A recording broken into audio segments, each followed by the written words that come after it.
Good morning ma'am. Good morning बच्चों, कैसे हैं आप लोग? सब ठीक, सब बढ़िया हो? चलो ठीक है।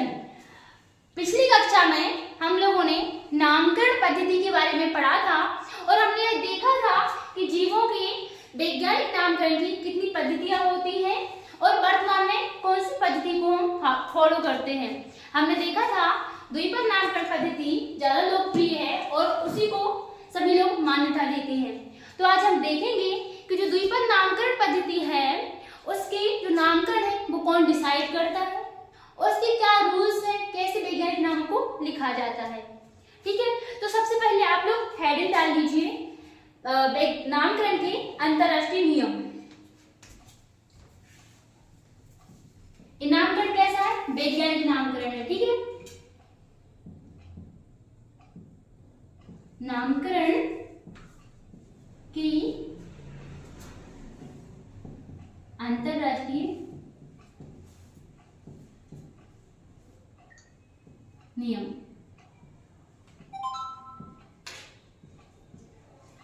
सबसे पहले तो हम यह जानेंगे कि जो वैज्ञानिक नामकरण के अंतरराष्ट्रीय नियम है यह कौन निर्धारित करता है। देखो, मान लो हमने आपको बताया था कि अलग अलग जीवों के स्थानीय नाम, देशी नाम भिन्न भिन्न होते हैं। तो ऐसे में समस्या आती है कि कौन सा नाम है जो यूनिवर्सल या वर्ल्ड वाइड फॉलो किया जाए। तो इसी को दूर करने के लिए, इसी समस्या के निराकरण के लिए वैज्ञानिक नाम एक सुझाव था जो कि बहुत प्रचलित भी हुआ और सही भी सिद्ध हुआ। तो हम देख रहे थे कि नामकरण के अंतरराष्ट्रीय नियम। अब अगर मैं नाम दूं या आप नाम डिसाइड करेंगे तो वो नाम क्या नहीं होंगे? मान्य नहीं होंगे। वो तो वैसा ही हो जाएगा जैसे स्थानीय नाम थे। इसीलिए वैज्ञानिकों ने दो संस्थाएं बनाई हुई हैं जो कि जीव जंतुओं के नाम निर्धारित करते हैं। इनमें पहली जो संस्था है वो है ICVN।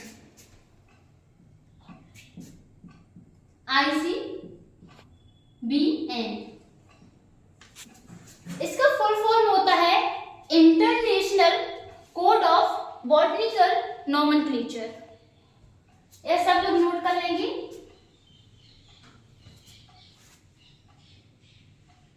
International code of botanical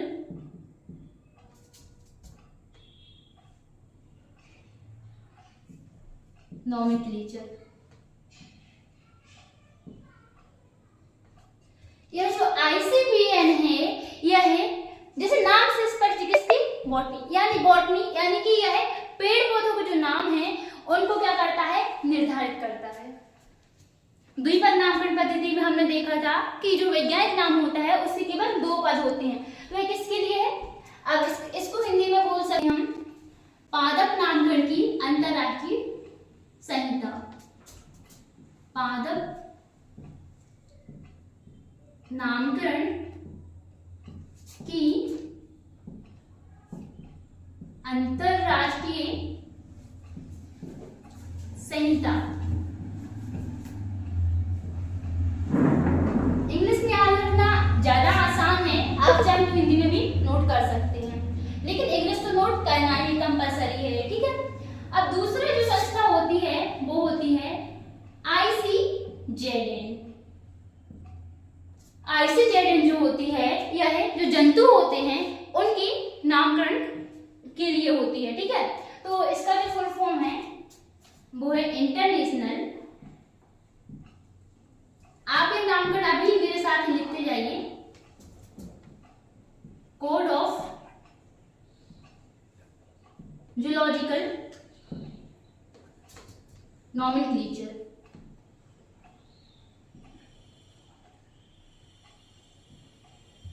यह जो जंतु होते हैं उनके नाम निर्धारित करती है। ठीक है, अब आप बोलोगे मैम पादप नामकरण भी हो गया, हमारा जंतु नामकरण भी हो गया। अब बहुत सारी चीजें ऐसी होती हैं, बहुत सारे जीव जंतु ऐसे होते हैं जो ना तो पादप में आते हैं ना जंतुओं में आते हैं। इसका मतलब जैसे सूक्ष्म जीव है हमारे, बैक्टीरिया है हमारे, तो ना वो पादप है ना वो जंतु है। और जब तक हम बैक्टीरिया को बहुत डीपली नहीं पढ़ेंगे, डिटेल्स में नहीं पढ़ेंगे, तो अभी तो हमें पता भी नहीं है। ठीक है, लेकिन कुछ बैक्टीरिया है जो पादप के जैसे लक्षण शो करते हैं, कुछ बैक्टीरिया वो जंतु को जैसे लक्षण शो करते हैं। तो अब ऐसे कोई भी अलग प्रजाति होती है, अलग जीव होते हैं, तो हम ऐसे साइंस में नहीं करते कि जबरदस्ती रख दो, हम उनको क्या करते हैं, डिफरेंट ही अलग से ही लेते हैं। तो उसके लिए पादप की जगह आप क्या लिखोगे, बैक्टीरिया नामकरण की अंतरराष्ट्रीय संस्था, उसके लिए अलग से संस्था होती है। ऐसी किसकी होती है, वायरस की होती है। क्योंकि हम बैक्टीरिया को हिंदी में क्या बोलते हैं, जीवाणु बोलते हैं। क्या बोलते हैं, जीवाणु। तो हम लिखेंगे जीवाणु नामकरण की अंतरराष्ट्रीय संहिता। पहले हम इसका हिंदी लिख देते हैं, जंतु नामकरण की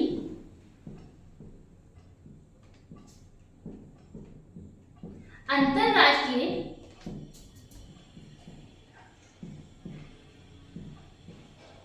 संहिता।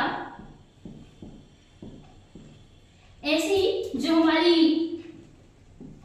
संहिता वायरस के लिए होती है उसको हम लिखेंगे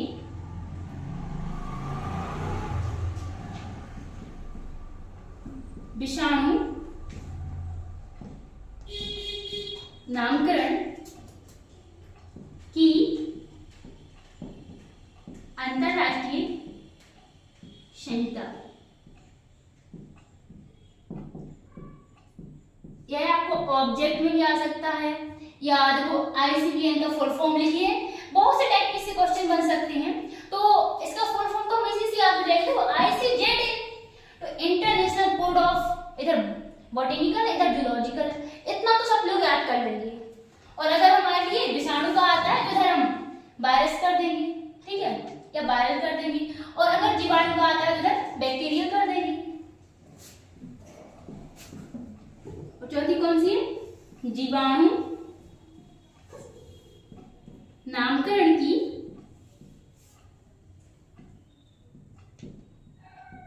अंतरराष्ट्रीय संहिता।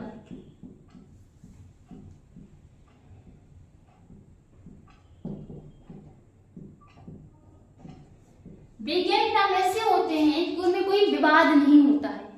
वो ऐसे नहीं होते कि नहीं भाई हम इंडिया के लोग हैं तो हम इसको नहीं मानेंगे, हम इंग्लैंड के हैं तो हम इसको नहीं मानेंगे, या हम तो चाइनीज हैं और जो वैज्ञानिक नाम है वो तो लैटिन भाषा में, तो हम इसे नहीं मानेंगे। ये नाम वर्ल्ड वाइड मान होते हैं और इनमें कोई विवाद नहीं होता है। एक बार जो नाम मिल गया, एक बार जो इन संस्थाओं ने नाम डिसाइड कर लिया, अब वही नाम क्या होगा, वर्ल्ड वाइड वैज्ञानिक नाम माना जाएगा। चाहे वैज्ञानिक नाम किसी भी भाषा से निकले हो, लेकिन हम उनको लैटिन या ग्रीक भाषा से ही उत्पन्न मानते हैं, ठीक है। जैसे मान लो हम बिल्ली को क्या बोलते हैं, इसमें कैट बोलते हैं, क्या बोलते हैं, कैट बोलते हैं। लेकिन जब हम इसका नाम वैज्ञानिक नाम रखते हैं तो वो होता है इसका फेलिस कैटस। तो हमने कैट का क्या कर दिया, कैटस हो गया ना इसका लैटिन भाषा के जैसे। तो यही हमें याद रखना है जी। अब हम इसके आगे बढ़ते हैं, ठीक है। ये हमारे नियम है, लेकिन कुछ क्या होते हैं, नाम लिखने के लिए दिशा निर्देश होते हैं जो कि इन संस्थाओं ने बनाए हुए हैं। तो अब हम उन दिशा निर्देशों को देखेंगे कि वो दिशा निर्देश क्या हैं, ठीक है, ताकि हम भविष्य में कोई गलत नाम ना लिखें। क्योंकि आपको ना ऐसे ऑब्जेक्ट आते हैं, लिखा रहेगा चलो मैंजीफेरा इंडिका, ये लिखा आ गया और आपको लिखा आ गया मैंजीफेरा इंडिका। अब उन्होंने बोला बताओ इनमें से सही कौन है। अब आप बोलेंगे एक ही तो नाम है, इसमें डिफरेंस क्या है, सिर्फ इसको अंडरलाइन कर दिया है। लेकिन एक रूल्स है कि जब भी हम वैज्ञानिक नाम को क्या करेंगे, हाथ से लिखेंगे तो क्या करेंगे, अंडरलाइन करेंगे। और जब इसको प्रिंट करेंगे तो कैसा, इटैलिक या तिरछे फॉर्म में प्रिंट करेंगे। इसके क्या है, नियम है। तो हम इन्हीं नियम को विस्तार से समझते हैं। आप सबने नोट कर लिया? Yes ma'am. ठीक है, तो मैं इसको एज कर दूं? Yes ma'am. देखो वैज्ञानिक नाम जो होते हैं, ऐसा नहीं कि आप अभी 11th में सारे वैज्ञानिक नाम याद कर लेंगे, लेकिन आपको एटलीस्ट ट्राई करना है कि 100 नाम तो आपको याद होने चाहिए, ठीक है। जैसे कि हमारे आसपास के जो जीव जंतु हैं, मैंने आपको होमवर्क भी दिया था और बच्चों ने लिखे भी हैं, तो वो नाम तो आप लोग याद कर ही लेंगे, ठीक है। जो नाम आप लिख के लेके आए थे, और मुझे लगता है कि आप लोगों को वो याद हो गए होंगे क्योंकि आसान नाम थे। अब हमें देखना है दिशा निर्देश, नामकरण के लिए दिशा निर्देश कि कौन सी गाइडलाइंस है जो हमें फॉलो करना है। सब लोग हेडिंग डाल लो। नामकरण के लिए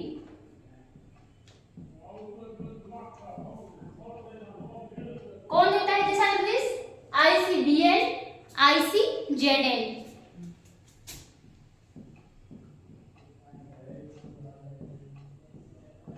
दिशा निर्देश। कभी कभी ऐसा भी आ सकता है कि द्विपद नामकरण पद्धति के नियम लिखिए या वैज्ञानिक नाम लिखने के नियम लिखिए या वैज्ञानिक नामकरण के दिशा निर्देश लिखिए। आपको कोई भी क्वेश्चन आता है जो ये इंडिकेट करता है कि वैज्ञानिक नाम कैसे लिखे जाने हैं, तो जो मैं अभी लिखवा रही हूँ वही लिखना है। सबसे पहले आप मेंशन करेंगे कौन ये नाम देता है, ठीक है, ICBN, ICZN, उसके बाद आप ये लिखोगे। तो सबसे पहले आप, जैसे हम द्विपद नामकरण पद्धति पढ़ रहे हैं, तो पहला दिशा निर्देश यही है कि इसमें क्या होना चाहिए? 2 पद होना चाहिए। वैज्ञानिक नाम में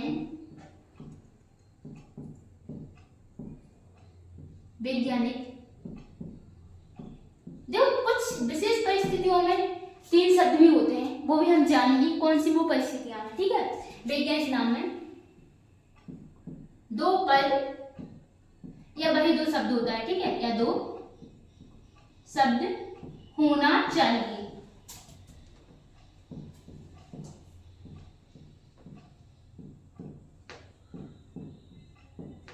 एक काम करते हैं, हम एक एग्जाम्पल लिख लेते हैं, जिसको हम एग्जाम्पल को देख देख के ये दिशा निर्देश देखेंगे कैसे उस एग्जाम्पल से हम एक दिशा निर्देश निकाल सकते हैं। तो आप कोई भी एग्जाम्पल ले सकते हैं, ठीक है। जैसे कि हम लेते हैं रेटस, ठीक है, जो क्या है? चूहे का है। रेटस,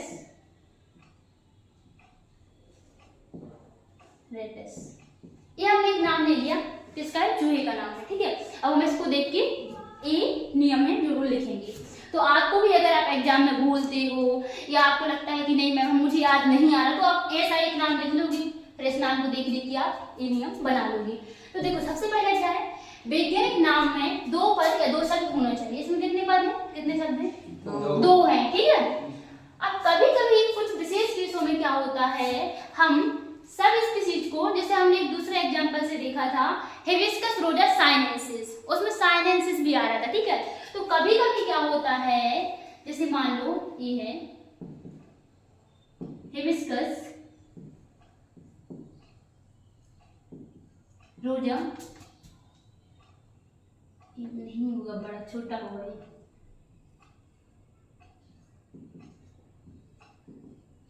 साइनेंसिस, ठीक है। अगर हमने मान लो ये नाम लिखा हुआ है साइनेंस, तो इसमें क्या होता है, कभी कभी एक तीसरा शब्द भी जुड़ा होता है जो क्या बताता है?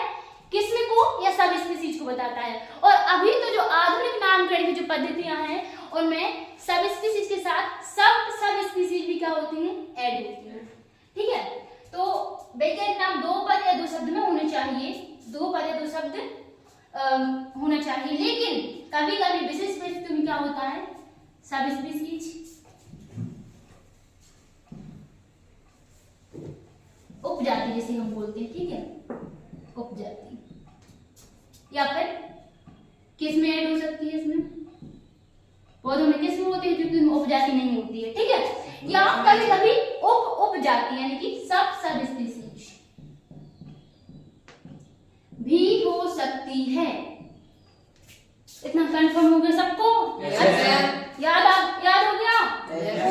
देखो हमें रटना नहीं है, इधर देख देख के क्या करना है। मैंने बताया कि 10-15 नाम तो ऐसे हैं कि याद कर ही लो, ठीक है। तो 10-15 नाम जो इम्पोर्टेंट वो आप याद कर लेंगे, तो आपको वैसे भी इन्हीं नामों से निकालना आसान हो जाएगा, ठीक है।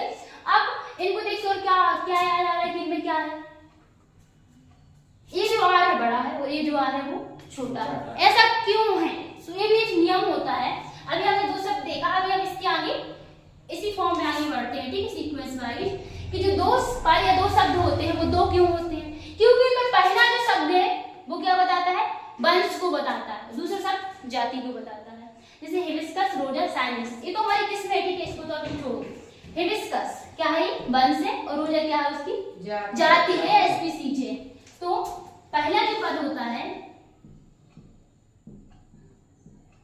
पहला पद वंश को बताता है, वंश को दर्शाता है, जबकि दूसरा पद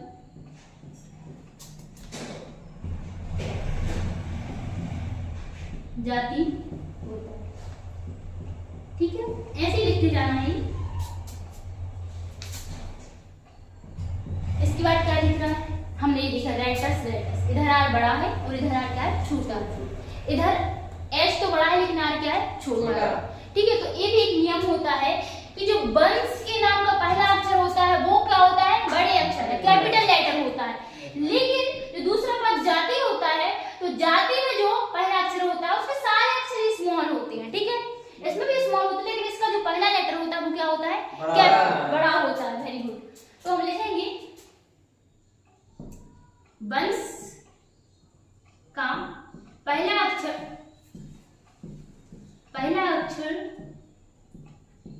बड़ा तथा शेष कैसे होते हैं? छोटे। शेष छोटे अक्षर होते हैं।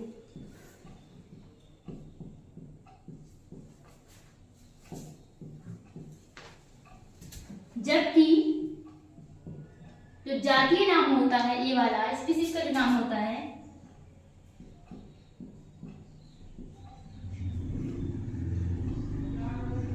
छोटे अक्षरों में लिखा जाता है।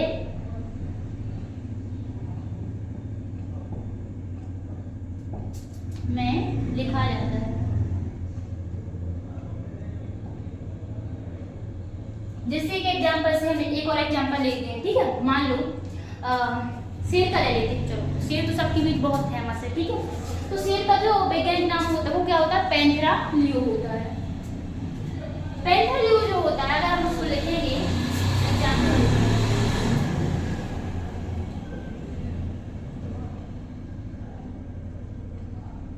ये लिखा, तो इसका जो पहला अक्षर है क्या है? पैंथेरा, जो कि इसके वंश को बता रहा है कि इसका वंश क्या है? पैंथेरा। तो इसका जो पी है वो हम क्या करेंगे? बढ़ा लेंगे, लेकिन बाकी A N T H L ये सब क्या है? छोटे हैं। इतना तो समझ में आ रहा है ना, बाकी सब छोटे हैं। और लियो का तो हम एल भी क्या करेंगे? छोटा ही लेंगे। तो इससे ये वाला रूल सबको क्लियर हो गया। लिखते टाइम ये गलती बिल्कुल नहीं होनी चाहिए, वरना मैं पिटाई करूंगी तुम लोगों की, ठीक है। मैंने इतने अच्छे से बताया। इस एग्जांपल को देख लो, इसको देख लो, आप जो नाम चाहे वो नाम याद कर लो, उसमें देख लेना, हमेशा ऐसे ही लिखा जाता है। इसी मिस्टेक की वजह से अभी आपको नाम लिखने को आती है, जब 5 वैज्ञानिक नाम लिखिए, आप पूरी रट्टा लगा के और क्या करते हो? सही सही लिख के आ दो, लेकिन लिखने का तरीका तो पता ही नहीं था। टीचर को देखेगा और करेगी भाई ये नहीं, कुछ काम का ही नहीं। जो नियम कानून बनाए गए हैं भाई, नियम ही व्यवस्थित तरीके से पढ़ना ही क्या है? हमारी विज्ञान है, तो हमें नियम कानून के साथ ही आगे बढ़ना है, ठीक है। इतना सबको क्लियर हो गया? ओके, ये मैं मिटा दूं सारा।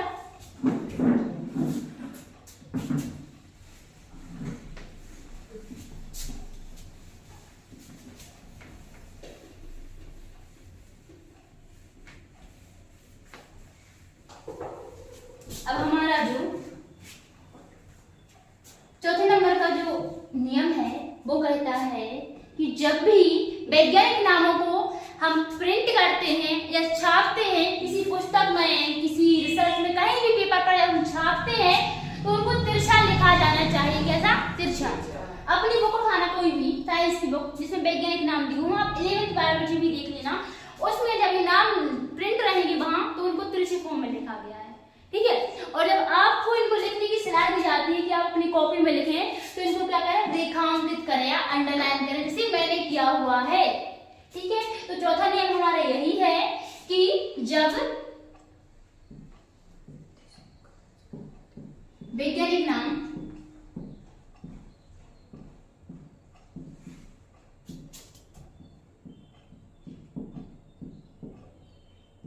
प्रिंट किए जाते हैं, तो उनको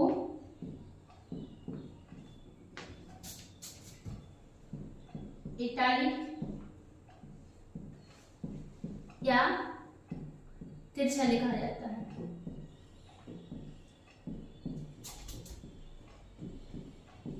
अब देखो हम अगर अपने हाथ से लिखेंगे तो तिरछा हम सही से लिख नहीं पाएंगे, इसीलिए एरिया में क्या अंडरलाइन करते हैं, ठीक है। तो इसमें ऐड कर लेंगे हाथ से लिखने पर इनको रेखांकित किया जाता है। क्या किया जाता है? रेखांकित।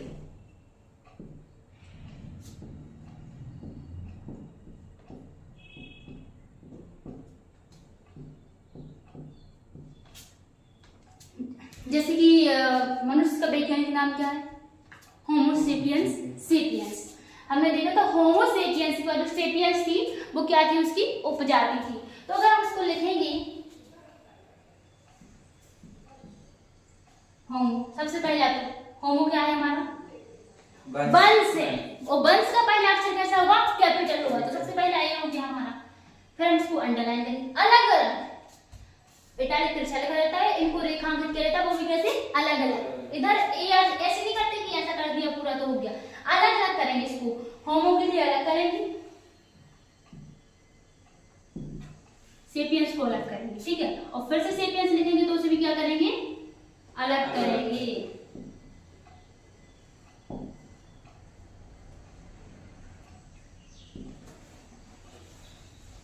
ये हो गया, ठीक है, इस टाइप का। क्लियर हो गया? Yes ma'am. आगे बढ़े। Yes ma'am. अब हमारा जो पांचवा नियम है वो मतलब ऐसे नियम है बोलना, या फिर हम मानते हैं कि जो वैज्ञानिक नाम है वो विवादास्पद नहीं होने चाहिए, उनमें कोई भी लड़ाई या बहस नहीं होनी चाहिए। अगर कोई भी लड़ाई है या कोई भी प्रॉब्लम है तो उसे पहले सुलझाना चाहिए, फिर इनको क्या करना चाहिए? पब्लिक करना चाहिए। तो वैज्ञानिक नाम, हमारा जो पांचवा पॉइंट है वो वैज्ञानिक नाम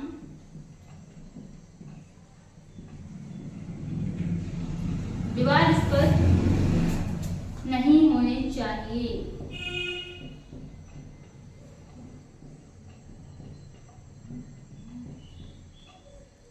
देखो अगर विवाद इनमें रहेगा तो उससे प्रॉब्लम किसको होगी? अध्ययन करने में सबसे बड़ी प्रॉब्लम होगी।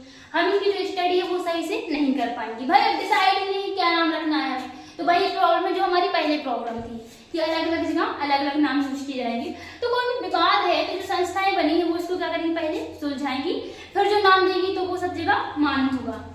तो छठवां नियम जो कहता है वो यह कहता है कि वैज्ञानिक नाम 3 अक्षर से छोटे और 12 अक्षर से बड़े नहीं होने चाहिए। रीजन क्या है? बड़े नाम रहेंगे तो लोगों को पढ़ने में और याद करने में क्या होगी? परेशानी होगी। इसलिए नाम स्पष्ट व सरल होने चाहिए। भाई हमारी नेटिव लैंग्वेज क्या है? हिंदी है, ठीक है। तो हमें तो यह नाम भी क्या लगते हैं? बच्चों के लिए टफ लगते हैं कि ये नाम भी मुझे कैसे याद होंगे। लेकिन चूंकि बेटा अब हिंदी में नाम रखते तो फिर सारी बैठी को प्रॉब्लम होती है ना, तो इसलिए ये किस में? लैटिन भाषा में है। और लैटिन भाषा में भी क्यों है? ये भी हमने देखा था कि लैटिन क्या है? मृत भाषा है। तो एक तो हमारा ये भी रूल्स है कि लैटिन या ग्रीक भाषा में होनी चाहिए, लैटिन या ग्रीक भाषा में होनी चाहिए।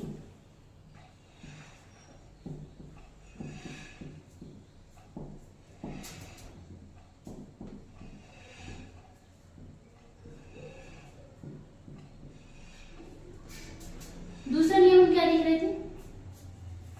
3 अक्षर से छोटे और 12 अक्षर से बड़ी नहीं होनी चाहिए।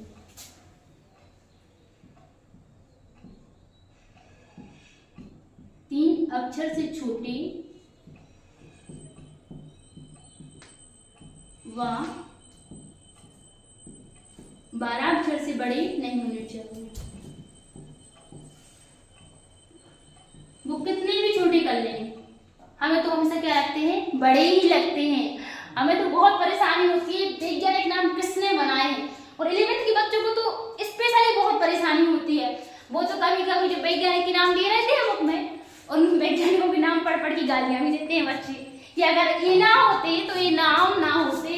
लेकिन देखो बेटा साइंस से वह जितनी हम बोले कि हमें अगर परेशानी या पढ़ने में प्रॉब्लम, उससे कहीं ज्यादा हजारों गुना हमारे लिए उससे फायदा हो रहा है। ठीक है, जैसे हमारा फैन है, हमारा फोन है, हम हर चीज सुबह से उठ के रात तक सोने से पहले करते हैं, हमारी साइंस से किसी न किसी तरह से जुड़ी है ना। तो साइंस को ऐसे मत देखो कि नहीं हमें तो रटना पड़ता है, बहुत टफ है, कुछ भी। इसको समझो, जब आप समझोगी तो फिर क्या हो जाएगा, आपको ये आसान हो जाएगी। 3 अक्षर से छोटी व 12 अक्षर से बड़ी नहीं होनी चाहिए।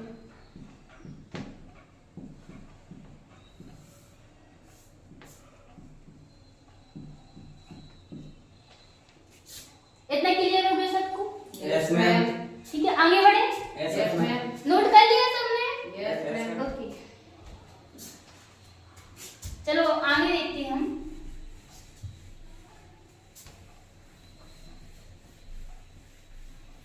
अब देखो बेटा, पेड़ पौधे हैं जो जीव जंतुओं से बिल्कुल क्या होते हैं, डिफरेंट होते हैं, बिल्कुल अलग अलग होते हैं। तो इनके जो नामकरण है वो कैसे रहेंगे, अलग अलग रहेंगे। तो हमारा जो 8वां दिशा निर्देश है वो कहता है कि पादपों के नाम व जंतुओं के नाम भिन्न भिन्न होने चाहिए। भिन्न कितने, इतने भिन्न कि अगर कोई व्यक्ति है जो साइंस को कंटिन्यू पढ़ रहा है तो वो नाम देख के ये ना बता पाए किसका नाम है तो चलेगा, लेकिन ये बता दे कि ये नाम पौधे का है और ये नाम जंतु का है। कम से कम इतने भिन्न तो होने चाहिए कि लोग समझ पाए। ठीक है, तो हमारा जो 8वां दिशा निर्देश है वो यही कहता है कि पादप नाम व जंतु नाम भिन्न भिन्न होने चाहिए। हर नाम अलग होता है लेकिन इनके लिखने में भी क्या होना चाहिए, इनके शब्द हैं जो वो भी डिफरेंट होने चाहिए। ठीक है, पादप व जंतु नामों में भिन्नता होनी चाहिए।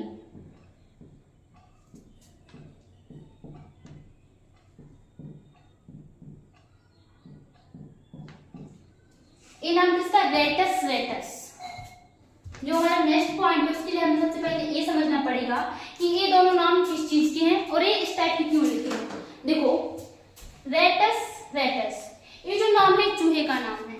इसका पहला वंश वाला पद और जाति वाला पद दोनों क्या है, समान है। लेकिन जो ये वाला हिबिस्कस रोजा साइनेंसिस है ये किसका है, बोढ़ल का है। और इसमें तीनों में से कोई भी शब्द क्या नहीं है, कॉमन नहीं, तीनों शब्द डिफरेंट है। तो ये हमारा एक नियम होता है कि जो जंतु नामकरण में जो जंतु के नाम होते हैं इनके वंश व जाति के नाम समान हो सकते हैं। ऐसा नहीं कि हमेशा होते हैं, हो सकते हैं। जैसे रेटस है, एक और हम एग्जांपल लेते हैं, नाजा।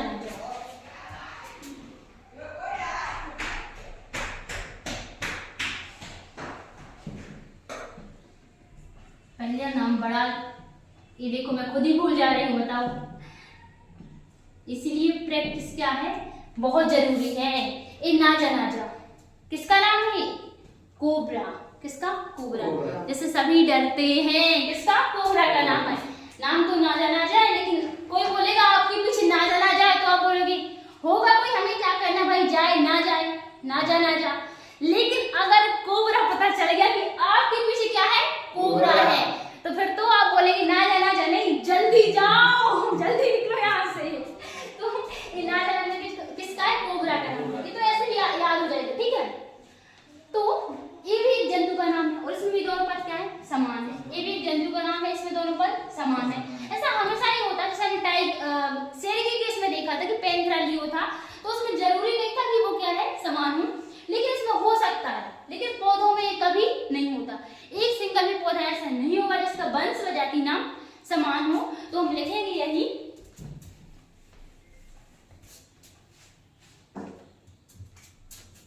जंतुओं में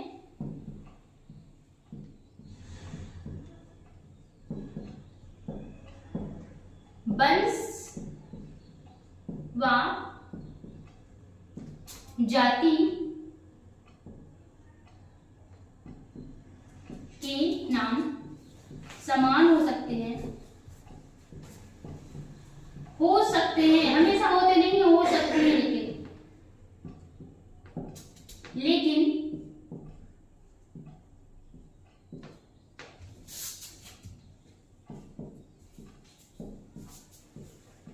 पादपों में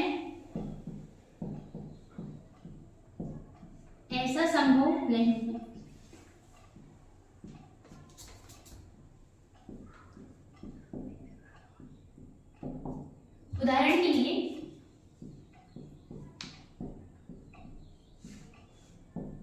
नाजा,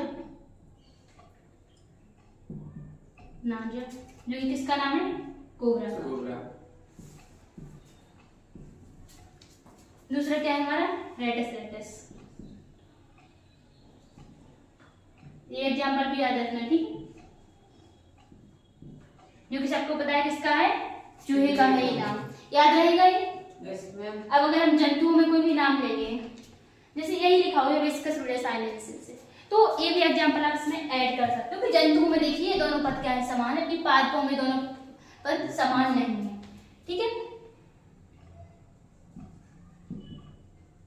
हिबिस्कस रूजा साइनेंसिस। किसका नाम? इसका जो इंग्लिश नाम है हिबिस्कस ही होता है, तो इसका मैं हिंदी लिख देती हूँ गुड़हल, ठीक है? एक क्या है हमारे? जंतु नाम है। ये क्या है हमारा?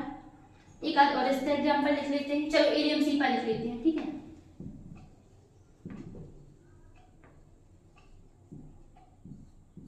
किसका है? प्याज का है, अनियन का है, याद रखना सब लोग, ठीक है? ये क्या है? पादप नाम है। सबको इतना याद हो गया? Yes ma'am. अब इसमें देखो ऐसा रटने का कुछ था नहीं बेटा। अगर आप 2-4 एग्जाम्पल याद कर लेते हो और इनको बार बार आप बोलते हो, इनको अच्छे से देखते हो कि हाँ इनमें कौन सा रूल्स फॉलो किया गया है, ठीक है? तो आप क्या करोगे? ये नियम तो लिख लोगे। अब कभी कभी क्या होता है, कुछ जो बोले हम पौधों में एक तीसरा शब्द जुड़ा होता है, लेकिन ना तो वो प्रश्न को बताता है ना ही वो सब स्पीशीज को बताता है, तो फिर वो क्या होता है? क्यों उसको हम ऐड करते हैं? तो हमारा 10वां पॉइंट कहता है कि कभी कभी जो लेखक या फिर जो भी साइंटिस्ट इनका नाम रखते हैं, उनके नाम पर हम इसमें एक तीसरा शब्द भी लगा देते हैं, वो भी शॉर्ट में, जैसे एक एग्जांपल से समझते हैं। एग्जांपल ले लेते हैं मैंजीफेरा इंडिका, ठीक है? जो कि बहुत लोकप्रिय एग्जांपल है, सबको पता है, ठीक? किसका नाम है? किसका है? अभी तो सब लोग खाने के लिए जाते होंगे ना मार्केट में, आम खाने के लिए घर लाते होंगे, जूस पीते होंगे, मैंगो जूस, तो ये मैंगो का ही साइंटिफिक नाम है मैंजीफेरा इंडिका। अब कभी कभी जो मैंजीफेरा इंडिका ऐसे लिखा होता है, इसमें हम एक चीज और लिख देते हैं, लिन, ऐसे लिन। लिन क्या दर्शाता है? क्या दर्शाता है ये दर्शाता है कि मैंजीफेरा इंडिका जो नाम है वो लीनियस मिल गया था। यानी कि हमारा 10वां रूल यह कहता है कि वैज्ञानिक नामों में कभी कभी जो वैज्ञानिक के नाम देते हैं, जो लेखक होते हैं, उनका नाम भी शॉर्ट फॉर्म में लिखा जाता है। तो ये रूल्स याद रहेगा? Yes ma'am. ठीक है, सबको तक क्लियर हो गया? Yes ma'am.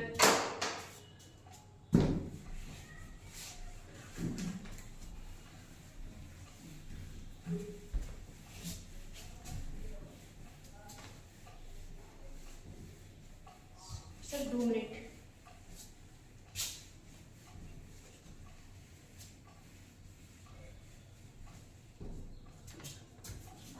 इसके बाद हमारा जो अगला टॉपिक है वो है वर्गीय पदानुक्रम। तो आप सभी भी हेडिंग लिख लीजिए, वर्गीय पदानुक्रम।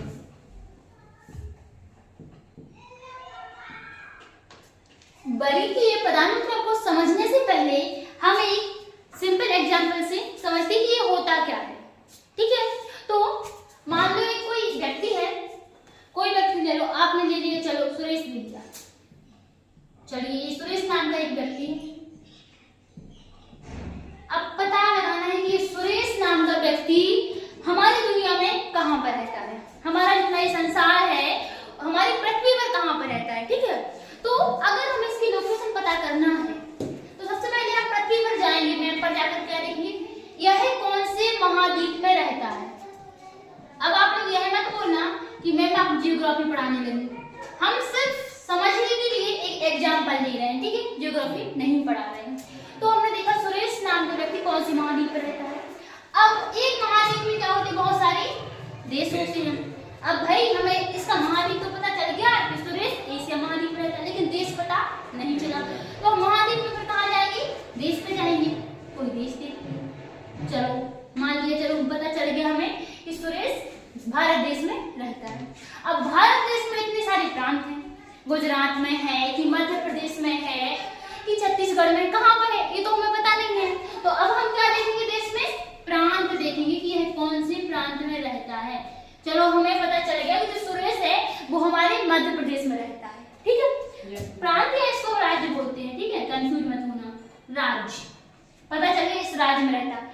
अब एक राज्य में 50 से ज्यादा तो जिले ही है, ठीक है। अब हमें ये पता करना पड़ेगा कि सुरेश कौन से जिले में रहता है। हमें इसकी एग्जैक्ट लोकेशन पता करनी है बिल्कुल कि हाँ भाई इसी रूम के अंदर ही है, इधर ही है, ठीक है। तो हमें बिल्कुल इसकी एग्जैक्ट लोकेशन पता करने के लिए क्या पता करना पड़ेगा, इसका जिला पता करना पड़ेगा। अब जो पता चल गया सागर जिले में रहता है, ठीक है। अब सागर जिले में बहुत सारे क्या है, तहसील है, तो इसकी क्या पता करनी पड़ेगी, तहसील। तहसील के बाद हम पता करेंगे कौन से गांव में रहता है, या शहर में रहता है तो कौन से वार्ड में रहता है, पता करेंगे ना। फिर गांव में उसका घर का नंबर होगा, उसका हाउस नंबर होगा, ठीक है। तो इस हाउस नंबर वाले घर में सुरेश रहता है, हमने ये पता लगाया। बिल्कुल बेटा इधर ही समझने वाली बात है, इधर एक चीज समझना, जैसे सुरेश को या सुरेश की लोकेशन पता करने के लिए हम 1 2 3 4 5 7 स्थान के बारे में पता कर रहे थे, ऐसे ही कोई भी जीव है, चाहे वो कोई जीव मछली क्यों ना हो, चलो मछली कोई छोटे से बड़ा भी जीव है, मछली है, तो इसकी वर्गीकरण में लोकेशन यानी कि इसको स्थान देने के लिए वर्गीकरण में जीव कहां पर आएगा, ऐसे ही लेवल बनी होती है। अब कंफ्यूजन तो बिल्कुल नहीं होगा। लेवल कैसे होते हैं, एक बड़ा लेवल होता है, उसके अंदर छोटे लेवल आते हैं, फिर उससे छोटे स्तर आते हैं, फिर और छोटे, ऐसे एक सबसे छोटा स्तर होता है जिसे हम जाति बोलते हैं कि जीव की जाति क्या है, वो उसका सबसे छोटा स्तर होता है, ठीक है। फिर एक सबसे बड़ा स्तर होता है जिसको हम जगत बोलते हैं। अभी हम आगे समझ रहे हैं इनको, लेकिन पहले ये समझ लो पदानुक्रम क्या है। पदानुक्रम एक श्रृंखला होती है, क्या होती है, श्रृंखला होती है। जिस तरीके से ये श्रृंखला है जिसको आप बचपन से पढ़ते आए हो, ये तो सबको आती है ना, वैसे ही हमारे वर्गीकरण में किसी जीव को स्थान देने के लिए हम एक श्रृंखला का पालन करते हैं, एक श्रृंखला बनाते हैं, जिसको हम क्या बोलते हैं, वर्गीय पदानुक्रम बोलते हैं। तो ये इतना समय देख लिया ही, ठीक है। अब ये सब समझने का था, इसको नोट नहीं करना, नोट आपको वर्गीय पदानुक्रम की डेफिनेशन को नोट करना है। तो डेफिनेशन हम देखते हैं, डेफिनेशन में हम लिखेंगे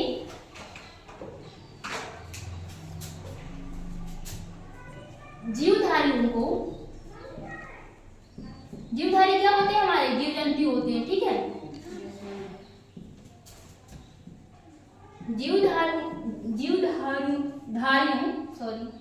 जीवधारियों के समूह को, ठीक है, यहाँ पर हम ऐसा भी देख सकते हैं, जीवधारियों के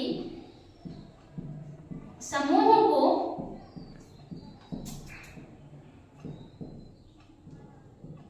उनकी गुणों, सबसे पहले हम उनके गुण देखेंगे कि उनके क्या गुण हैं, ठीक है, वो कैसे बाहर से दिखते हैं। वाह, विकासीय क्रम, जो कि हमारी वर्गीकरण में बहुत महत्वपूर्ण होता है, किसका विकास किससे हुआ है, उनके गुणों का विकासीय क्रम के आधार पर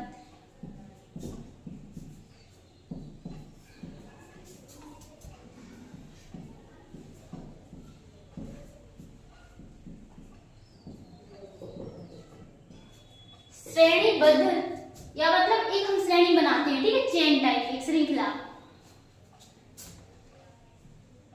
श्रेणीबद्ध करना ही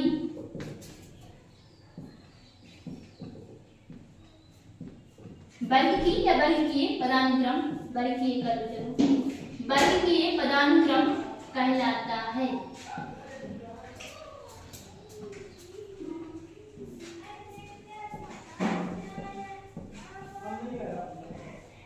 इसमें 3 शब्द मुख्य हैं, उनके गुणों, देखो सबसे पहले तो जीवधारियों के समूह, यानी जो जीवधारी रहेंगे या जीव जंतु रहेंगे उनके समूह रहेंगे, ठीक है। अब कोई एक अकेले जीव जंतु पाया नहीं जाएगा, उसकी प्रजाति बहुत सारे जीव होंगे, तो उनके समूह को उनके गुणों व विकासीय क्रम, गुण मतलब विकास दिख रहा है, जो अंदर के गुणों को सारे गुण उनकी, ठीक है।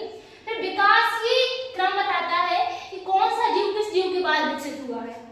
जो सबसे पहले जलीय जीव हुए थे, हम मानते हैं ऐसा विकास में, तो विकासीय क्रम यही बताता है कौन सा जीव किस जीव के बाद हुआ है, तो हम उस विकासीय क्रम के आधार पर उनकी श्रेणी बनाते हैं। ऐसा नहीं कि हमने पहले सुअर को रख दिया, फिर हमने मनुष्य को रख दिया और उसके बाद हमें मन में आया कि जगह बिच्छू को रख देते, हमने बिच्छू को रख दिया। ऐसा नहीं होता, विकास देखते हैं कि कौन से जीव से कोई आगे वाला जीव बना है, तो उस आधार पर श्रेणी बनाते हैं, एक सीक्वेंस बनाते हैं, एक क्रम बनाते हैं। अभी हमने क्रम देखा था, करना ही वर्गीय पदानुक्रम कहलाता है। ये डेफिनेशन लिख लोगे आप लोग। इसमें केवल 3 ही शब्द क्या है, कॉमन है। इतना पहले ये जीवधारी रहेगी, तो उनके गुण और विकासीय क्रम रहेगा और उसके आधार पर श्रेणीबद्ध कर देंगे। तो 3 मुख्य शब्द याद रखोगे तो ये डेफिनेशन क्या करोगे आप लोग, लिख लोगे। अब हमने तो देख लिया वर्गीय पदानुक्रम, लेकिन अगर हम इसको क्या बोल रहे हैं, हमारी भाषा में बोले कि हाँ मैम अभी हमने देखा था महाद्वीप होता है, देश होता है, ये सब होते हैं, लेकिन मैम जो वर्गीय पदानुक्रम होते हैं इनमें कैसे स्तर होते हैं और इनके स्तर यानी कि ऐसे एक के बाद एक मैम इनके जो स्तर होते हैं वो क्या होते हैं और इनके प्रत्येक स्तर को हम क्या बोलते हैं। तो बेटा वर्गीय पदानुक्रम में 7 मुख्य स्तर होते हैं। कितने? 7 मुख्य स्तर होते हैं।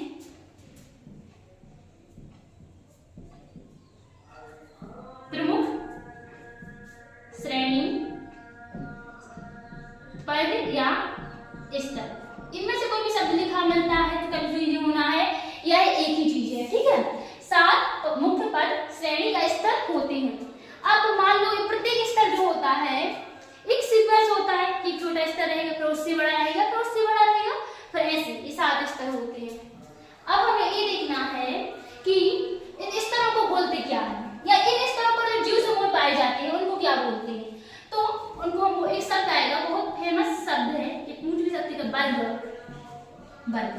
यह वर्ग जो होता है वो जो एक पद या स्तर होते हैं, जैसे हमने देखा था महाद्वीप, तो एक महाद्वीप के अंदर कितने देश पाए जा रहे हैं, वो देश क्या कहाएंगे, वर्ग कहाएंगे। क्या कहाएंगे? वर्ग कहाएंगे।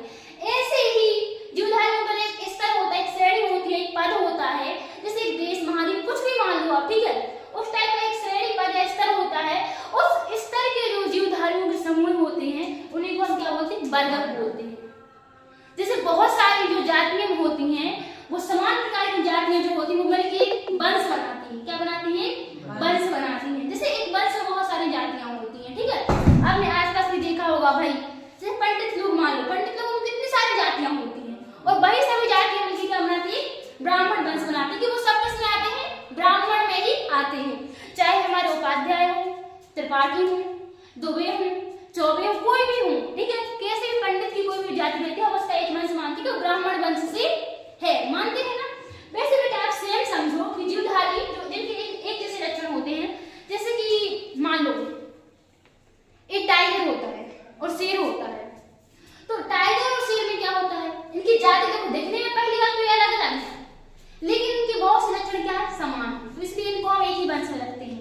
टाइगर का जो वैज्ञानिक नाम होता है वो पैंथेरा टिग्रिस होता है और शेर का पैंथेरा लियो होता है। तो इनमें पैंथेरा और पैंथेरा शब्द क्या है, समान है, यानी इनके वंश कैसे होते हैं, समान होते हैं। तो ऐसे ही प्रमुख श्रेणी, पद या स्तर होते हैं और इनके जो जीव जंतु होते हैं, जो जीव समूह होते हैं, उनको हम वर्ग कहते हैं। अब अगर हमसे क्वेश्चन आता है कि जो पैंथेरा लियो है, पैंथेरा लियो है, यह जो पैंथेरा लियो है यह किस प्रकार का स्तर है, या किस प्रकार की वर्गीय पदानुक्रम में कौन सी श्रेणी है ये। तो हमें पता है कि पैंथेरा लियो में जो लियो है वो किसको बता रहा है, जाति को बता रहा है, जो पैंथेरा है वो किसको बता रहा है, वंश को बता रहा है। तो ये एक ही जीव का नाम है और जब एक ही जीव का नाम रहेगा तो किस स्तर पर रहेगा, स्पीसीज स्तर पर। क्या है इसमें, स्पीसीज, जाति स्तर पर। यानी कि ये हमारे वर्गीय पदानुक्रम में ये जो पैंथेरा लियो नामक जो नाम है पैंथेरा लियो, ये वर्गीय पदानुक्रम की जो श्रेणी है वो जाति है इसकी, ये जाति स्तर की श्रेणी को बता रहा है। तो जो हमारा जीव होता है, जीव समूह होता है, ये हमारा वर्ग कहलाता है। ये भी वर्ग की जाति वगैरह, लेकिन पैंथेरा लियो जाति को बता रहा है, जाति स्तर को बता रहा है, तो हम क्या बोलेंगे कि वर्गीय पदानुक्रम में ये जाति स्तर का, ठीक है, पैंथेरा लियो जाति स्तर को दर्शा रहा है। अब अगर हमें इसमें क्या करना है, मान लो हमारा इस तरह में बढ़ाना है, इस तरह में जाति स्तर का नहीं, वंश स्तर का रखना है, तो हम देखेंगे कि पैंथेरा वंश में और क्या क्या है। तो हमने देखा कि पैंथेरा वंश में क्या है, पैंथेरा टिग्रिस, जिसको हम क्या बोलते हैं, टाइगर, टाइगर बबे के नाम है। अब हमें पता चला कि इसमें पैंथेरा लियो और पैंथेरा टिग्रिस है। इसमें कॉमन क्या है, पैंथेरा, जो कि क्या बता रहा है, वंश को बता रहा है, इसको वंश को। तो अभी हम ये जाति लिए थे, अब हम इस जाति को हटा के क्या बोलेंगे, ये जो कि पैंथेरा शब्द है जो वो वंश को दर्शा रहा है, तो ये दोनों जीव हैं एक इसके पैंथेरा वंश। अब ये जो अभी जरा जाति लिखा था, ये जाति एक छोटा स्तर था, ठीक है, इसमें एक जीव आ रहा था ये वाला। अब जाति से जो भी वंश स्तर कम हुआ, इसमें दो जीव आ गए, तो एक श्रेणी बन रही है ना, एरो लग रहा है, छोटा फिर बड़ा, ठीक है। तो यही जो स्तर होते हैं, वंश स्तर है, जाति स्तर, यही जो स्तर होते हैं, इन स्तर पर जो जीव पाए जाते हैं, जाति स्तर पर एक ही जीव था, पैंथेरा जीव, लेकिन वंश स्तर में एक दो और इसमें और भी जीव आते हैं, तेंदुआ वगैरह, तो बढ़ गए जीव। तो यही क्या वर्गक है, यानी कि किसी श्रेणी या स्तर पर उपस्थित जीवों की संख्या वर्गक कहलाती है। इसको हमें किससे टैक्स शब्द से लिखते हैं। तो हम इसकी डेफिनेशन लिखेंगे, किसी स्तर या श्रेणी की जो जीव समूह होते हैं,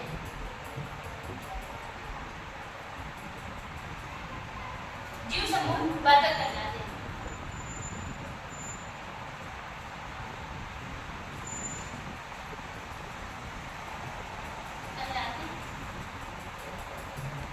इसको हम टैक्सा बोलते हैं, क्या बोलते हैं, टैक्सा, जो कि बहुत प्रचलित शब्द टैक्सा आपको हिंदी मीडियम में भी आ सकता है, ठीक है। और कभी कभी लिखा आता है टैक्सोन, जो कि क्या होता है, इसी का प्लूरल फॉर्म होता है, ठीक है। ये मान लो टैक्सोन बहुत सारे जीव समूह आ जाएंगे, उसमें केवल एक आता है, तो कंफ्यूज नहीं होना है कि टैक्सोन है टैक्सा। अब इतना सब क्लियर हो गया, इसके आगे हम अगली कक्षा में पढ़ेंगे, जहाँ पे हम वर्गीय पदानुक्रम के जो विभिन्न स्तर होते हैं, जाति होता है, वंश होता है, त्रिकोण होता है, वो सब हम एक एक करके डिटेल में एग्जांपल्स के साथ पढ़ेंगे। और मैं आपको एक ऐसी ट्रिक बताऊंगी जिससे आप यह वर्गीय पदानुक्रम की जो स्तर हैं, वंश, जाति, इनको जिंदगी भर नहीं भूलोगे। बहुत आसान सी ट्रिक है, बहुत मजेदार ट्रिक है, तो हमारे साथ जुड़े रहिए और अगली क्लास का वेट करिए, ठीक है। तो इस क्लास में सबने नोट कर लिया होगा और आई होप सभी को समझ भी आ गया होगा। चलिए आज के लिए इतना ही। जय हिंद, जय भारत।